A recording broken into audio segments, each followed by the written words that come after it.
In this drill, we work on shots coming off the back wall in a low pressure situation. Simulate the movement without the ball first and adjust to various positions. Players tend to hit these shots off both feet with the body squared up to the sidewall.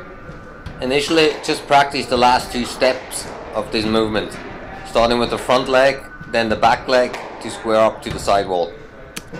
This will allow students to position them precisely next to the ball, as judging the ball coming off the back wall is pretty difficult.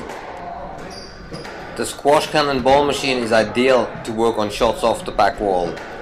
The consistent feed of the squash cannon will allow students to focus more on the movement pattern rather than trying to judge different balls every time. The student here already improved his positioning and hitting the balls more next to him rather than too far behind at the beginning of this drill. Use different height settings and speed settings so students have to adjust and make it more realistic.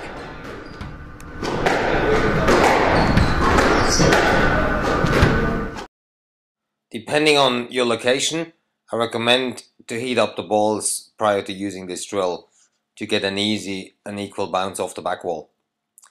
Warm up the balls long enough so they all have about the same temperature for the machine to be able to feed consistent shots. I will collect them quickly or do another drill in between, so again they have about the same temperature when you restart it. Increase the heater setting if needed, but make sure the balls don't get too hot, otherwise they expand too much and might jam the machine. Now add another step coming from the middle to make it more dynamic, rather than working on the entire movement right away from the middle. And will give students enough time to get into a squared up position as well as using the correct timing. The movement of the feet needs to be timed well if you want to get into a favorable position in the backcourt. Once students are able to time their movement correctly and get into the right position in the back, have them maintain a balance while executing the shot. The body position can only stay squared up to the sidewall if the feet positioning is correct. In this example, you see that the contact point is slightly too far back, which forces the student to compensate with his upper body and open up. If your hips and shoulders move as you connect with the ball, it will be more difficult to control the ball. First work on getting to the right place and then try to maintain the balance as you connect with the ball. Using the squash cannon ball machine will greatly increase the speed of the learning process to hit balls off the back wall.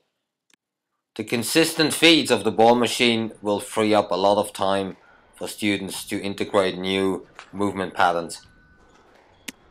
As the ball off the back walls are very difficult to judge, so a lot of your attention is focused on judging the ball coming out of the back corners. More detailed descriptions and progressions of these drills can be found on